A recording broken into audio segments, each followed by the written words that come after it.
Saviez-vous qu'au démarrage de cette chaîne YouTube, j'avais réalisé une vidéo pour expliquer comment concevoir sa propre Recalbox avec un Raspberry Pi pour faire du rétro gaming? Et ça date déjà de 2015 et aujourd'hui, j'ai beaucoup moins de temps pour jouer aux jeux vidéo. Par contre, il est aussi possible de faire du rétro gaming sur Chrome OS. Alors j'ai essayé d'installer RetroArch, que ce soit via le Google Play Store ou bien la machine virtuelle Linux, puis parce que la navigation dans l'interface n'était pas fluide, que ce soit avec le clavier ou la manette, j'ai décidé de m'y prendre autrement et plus simplement.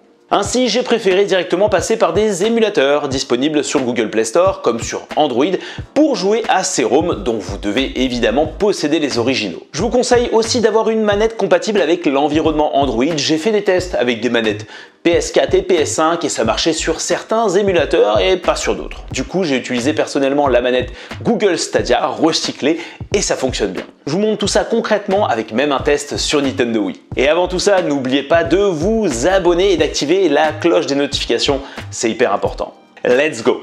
Avant de démarrer, il faut déjà organiser vos fichiers. Sur le Chromebook, les applications Android vont passer par une organisation de fichiers différente de celle de votre Chromebook et de la partition Linux. Du coup, dans l'explorateur de fichiers, il faut aller dans l'espace dédié à Android. Là-dedans, il ne sera pas possible de créer un dossier à la racine. Moi, de mon côté, j'ai décidé de placer mes dossiers dans Documents, avec un dossier pour la gestion des BIOS au besoin et un autre pour la gestion des ROM. Comme vous pouvez le voir, dans le cadre de nos tests, on va voir un peu de PlayStation, un peu de Dreamcast, un peu de Wii, et on va démarrer avec la Super Nintendo. Chose importante à noter, sur les images suivantes, je suis sur un Lenovo IdeaPad Duet 5 Chromebook. C'est une machine correcte, qui casse pas non plus des briques. On est sur de l'ARM avec du Snapdragon, 8 Go de RAM et 128 Go d'espace de stockage en SSD. Je n'ai pas fait de test sur de l'Intel Core, mais j'imagine que ça devrait le faire, et notamment avec des Chromebook Plus, ça devrait encore plus fonctionner. Grossièrement, au démarrage de chaque émulateur, il va falloir aller dans les paramètres Chrome OS de l'appli pour agrandir en full screen dans un premier temps. Il faudra aussi autoriser le partage des fichiers pour pouvoir atteindre vos ROM par rapport à la structuration de dossiers que l'on a vu tout à l'heure. Après, il suffit de configurer et de mapper les touches de la manette Google Stadia en tout cas, et détecter plus ou moins automatiquement.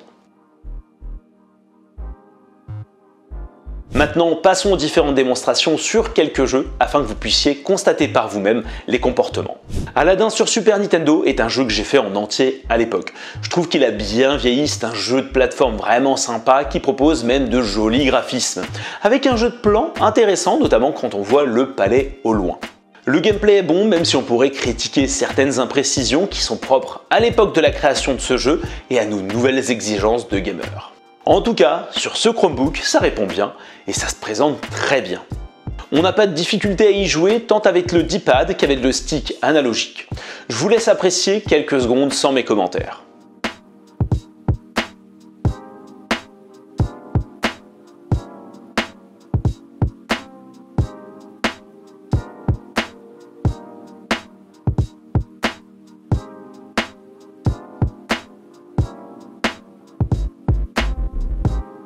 Ensuite, on bascule sur la PlayStation 1 avec Tony Hawk Pro Skater 2. C'est un des jeux auxquels j'ai le plus joué à l'époque et j'y ai tellement joué que je me rappelle aujourd'hui des combinaisons de touches pour faire les meilleurs tricks afin de générer le maximum de points.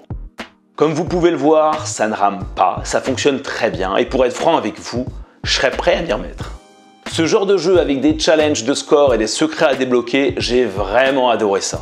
Sans parler évidemment de la bande son qui était exceptionnelle et qui m'a fait découvrir pas mal de groupes.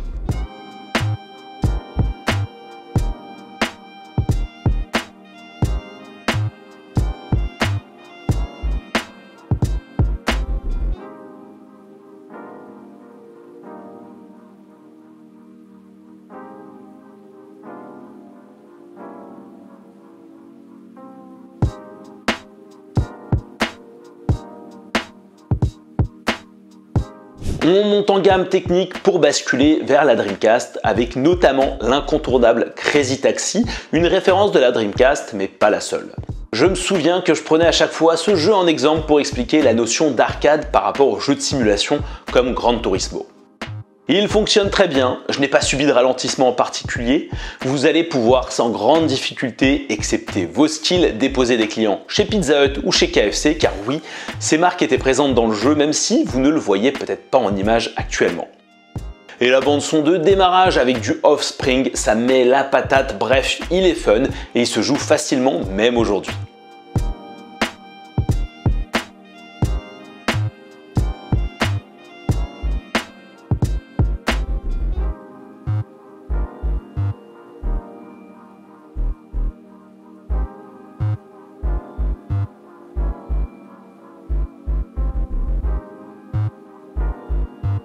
Pour terminer, je vous montre le comportement de Zelda Twilight Princess que je n'avais pas fini à l'époque. Il tourne donc sur Wii, j'ai fait une configuration rapide des touches et ça m'a l'air d'être un bon mappage. Le jeu s'exécute bien, cela dit, j'ai aperçu quelques ralentissements à certains moments. Ce n'est pas en continu, mais j'imagine dès qu'il faut afficher plus de contenu, ça peut ramer, autrement ça fonctionne bien. A noter que pour ceux qui connaissent cet émulateur, j'ai positionné le paramètre de vidéo back-end sur Vulkan en OpenGL, ça plantait énormément.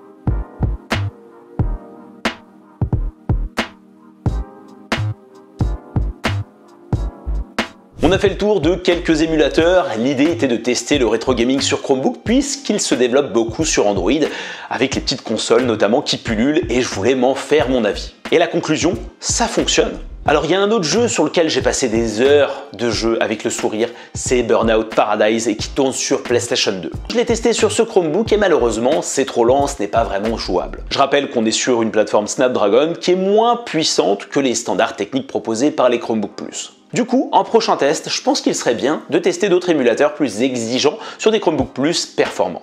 N'hésitez pas à me dire en commentaire ce que vous en pensez et si vous souhaitez qu'on avance sur ces tests. Autrement, si cette vidéo vous a plu, n'oubliez surtout pas de la liker, de la partager et de vous abonner à la chaîne YouTube Tech Live. Et je vous dis à la prochaine. Ciao, bye bye!